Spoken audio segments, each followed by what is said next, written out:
Hello mga Farmville, nagbabalik na naman ang inyong project na magsasaka. Kung bago ka pa sa akin channel, please don't forget to subscribe. Dooms TV, Agri tayo at pindutin na rin ang notification bell para updated ka sa aking mga susunod. So today mga ka-Farmville, nagbabalik na naman tayo sa The Arias Goat Farm. Alright, so alam niya yan, mamaya papakita ko sa inyo bakit tayo bumalik dito. So today mga ka-Farmville, papakita naman sa atin ni Sir Sunny kung ano yung diskarte nila sa pakain. Alright? Para makatipid. Ganun o kuya? Para makatipid yung mga ano natin, yung mga kasama natin, mga nag-goat racing. So ngayon, ituturo sa atin ni Kuya Sunny kung paano sila nagtitimpla ng pakain nila. Alright? So ayan, ito si Badang. Ngayon yan. Ito, isang takal lang to. Mas walang yan, no? Okay. Tapos halos bigyan mo na ng konting sarap. Takal lang din. So ito yung pakain ni Sir. Okay? Pakain nila. Din. Isang takal daw ng parang ganito no? Parang ganito. Na beets. Alright? Yan. Tapos darak. Isang takal lang din. Yung darak mga ka-Farmville is ano to? Darak ng mais. Yan. Darak ng mais. Okay? Ayan. Tapos susundan mo ng sapal. Ito yung sinasabi nilang sapal. Sapal ng tokwa. Sapal ng tokwa. Bango. So ito yan mga Farmville. Okay? Yan. So isang darak ng mais, isang feeds at saka isang mga Marami to. marami. Ito napaka sobrang nutrient ito kasi yung mga galing sa ano eh. Ito yung sa soya. Yan, galing sa soya to yung mga yung taho para maintindihan yung mga ka-Farmville. Yan. So ito yung pakain nila. Okay? So napaka-essential nito lalo na kapag Tapos kukuha lang ako ng pulot. okay, may pulot pa pala. Okay? So para saan yung pulot? Kasi yung pulot mga ka-Farmville isa siyang ano eh. Yun yung galing sa sugar cane. Yun yun. So para tumamis yung ano. So ayun mga ka-Farmville. Haluan lang natin ang pulot. Yan.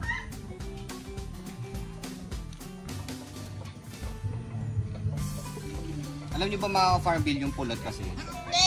So dahil matamis to, nakakatulong to mga ka-Farmville para sa ano. Tapos i-mix lang natin siya. Okay? Para umalo yung pulot sa soya beans. Mag-halo-halo sila. So kailangan kasi ng mga kambing yung ano ng hindi bumaba yung glucose level nila lalo na kapag mga kambing yung lalo yung mga inahin natin. So kailangan nila ng ano maintain lang yung sugar level para hindi sila magkaroon ng pregnancy toxemia. Pero kung tag-araw, dapat basa naman siya. Mas lalo siyang dadami pag binasa. Oo. Ano siya yung aalsa. Bango. So ganito yung process nila. Okay? Kuya Sunny, magkano po yung ano, yung presyohan ng per kilo ng soya? Halos na sa lang. Sa is daw mga ka-Farmville. Kung isipin nyo ilang kambing nakakain ito. Ganyan yung pakain. So kailangan natin i-mix ng mabuti mga ka-Farmville Para umalo. para ano, Umalo sila homogeneous yung ano, yung distribution ng pulot, ng feeds, at saka ng darak. Bango? Ano ko, kinakain ng anak ko ito eh. Pinakain ng anak ko ito. Ako mahilig kasi ako magtikim ng ano eh. Kasi kung isipin mo, bakit yung mga kambing di man namamatay? Kahit nga lahat ng mga damot tinitikman ko eh. Yung kapurga nga namin at Benson, ininom ng anak ko. So ayan, ang bango. Ako hindi pa ako nag-start nagsapal eh kasi marami pang damo sa bukid kaya Si Cholo, lakas niya no? ayan si Cholo. Ayan. So ito yung diskarte nila mga farm. Dami. Okay? Yung isang takal mong feed, ganyan na karami. Dami na kakain. Yes! So ayan mga ka-Farmville. Okay? So ayan yung diskarte nila. Alright? So ayan. Nice. Ganun ang kapitid ng pero ang dami na kakain. yan mga ka-farm bill. Okay. Dito tayo kuya. Yan. So mga ka-farm bill. Nandito tayo at bumalik. So alam nyo na. Okay. I-acquired na natin to. Isang black dappled. Okay. Black dappled. Kasi kaya sinabing black dappled. Okay. Mas madami yung itim. Pero kapag mas marami yung puti, yun ang tinatawag na Black Tiger Dappled. Yun yung pagkakaiba nila. Alright? So, ito mga ka-farm bill, yan. Ha? So, lagi ko sinasabi sa inyo mga ka-farm bill, actually, nakaya natin eh. So, actually ito, dream of dreams na to. Dream of dreams. So, ayan na. So, siya yung magiging future sire natin. Yan. So nanggaling tayo sa native. Ngayon, mag-acquire na tayo ng magandang quality materials. Yan. Actually, pangarap ko to dati. Akala ko hindi ko makukuha. Dahil sa tulong ni ano. Yan. So ito, yan. Siya. Yee! So ito, kaya oh. So ito months pa lang to ha, guys ha. Months pa lang. Okay? So, huwag nyo nang tatanungin kung magkano. Okay. Basta alam nyo na kung gaano kamahal ng dappled. Okay? So, ayan. Shout out. Thank you, San Goku. Yan. Alam mo yan kung sino ka. Thank you sa suporta. Alam mo yan. Tatago na lang kita sa pangalan San Goku. Okay? Yan. Ito na yung ano natin, men. Kambing natin. Hihi! Yan. So, anyway. Ayan.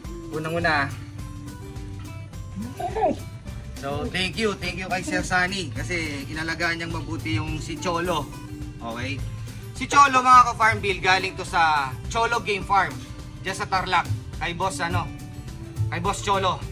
Yan. Yung tatay nito. Okay? Yan. So, thank you Sir Lawrence de la Cruz kasi may uwi na namin. Saka Sir, thank you The best. Thank you na alagaan mabuti si Cholo rin. So, Cholo Junior ang pangalan nito. Cholo Junior. Yan. So, months pa lang siya mga ka-farm bill. Okay? Punta lang sa page ni Boss Lawrence. Ito ang page niya. Ayan o. So, eto guys ha. Basta lahat ng gusto nyo mag-acquired ng goat. Okay? Ng mga quality goats. Ayan. The Arias Goat Farm. Yan. Sa Facebook.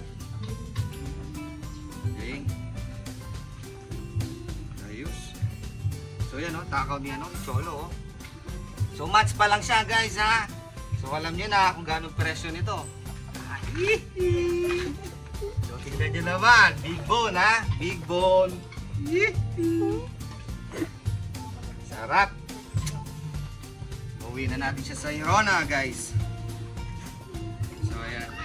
So ayan mga farm bill, malapit na natin uwi si Cholo Junior. Okay? So lagi kong sinasabi sa inyo mga farm bill, kung ako nakayanan ko, for sure kayo rin makakayanin nyo. So nag-start tayo 3 years, nag-start tayo sa native upgraded. So ngayon nakapag-acquire tayo ng 2 full blood kay Sir Jesse Acosta ng Lupao Nueva Ecija. So magiging niyan sila. So sila yung magiging foundation natin mga ka-farm bill. Okay? So ibabangga ko sila kay doon sa dalawa natin, doon sa red bower natin at saka isang double held na traditional. So ang magiging sir niyan sila si Cholo. Si Cholo Junior. Yan. So ngayon laging sinasabi sa mga ka-farm bill, ang nangyari kasi sa amin mga ka-farm bill dahil marami na kaming native noon. So ang ginawa namin para hindi kayo mahirapan is paanakan nyo sila, benta nyo mga anak nila, ipon nyo. That's the time na bumili kayo ng mga magagandang materyales. Okay? Kasi ganito mga ka-farm bill, ang pag-aalaga ng native at saka dappled is pareho lang. Okay? Pareho lang, sobrang pareho lang. Kaya lang, diskarte lang talaga. Okay? At saka unang-una, dapat yung handler mo is meron malasakit. Okay? May malasakit. Kapag wala sa malasakit at saka sa wala passion yan sa pag-aalaga ng gabing tiyak, sigurado mga ka-farm bill, hindi ka kikita at malulugi ka. Okay? Hindi yung nakita mo lang itong mga ka-farm bill sa mga nakita mo sa Facebook na ay gusto ko mag-alaga ng kambing kasi may pera ganyan. Dapat hindi. Aralin mo. Ako nga laging sinasabi yung mga farm bill. Inaral ko yan 3 years. Okay? Inaral ko talaga siya kasi ayokong dumating yung part na malugi tayo. Okay? Basta mahalin mo yung mga alaga mo, mga farmville. Mahalin mo lang yan. Tapos bibigyan ka nila ng swerte. Okay? So ayan mga farmville. Medyo excited na akong umuwi kasi uwi ko na si Cholo Jr. Yee! Ito na siya. So ito yung kasi mga ka-farmville, yung tulad kasi natin mga yung mga tulad po natin mga nag-goat racing. Yan. So talagang dream of dreams nila na makadappled talaga. Okay? Dappled talaga. So ito talagang boss, Sir Lawrence de la Cruz, sobrang thank you. Kasi yung pangarap ko noon, ngayon, eto na, hawak-hawak ko na. Okay, sir. Muli, sir, maraming salamat po. Yan. So, God bless everyone. Peace, man.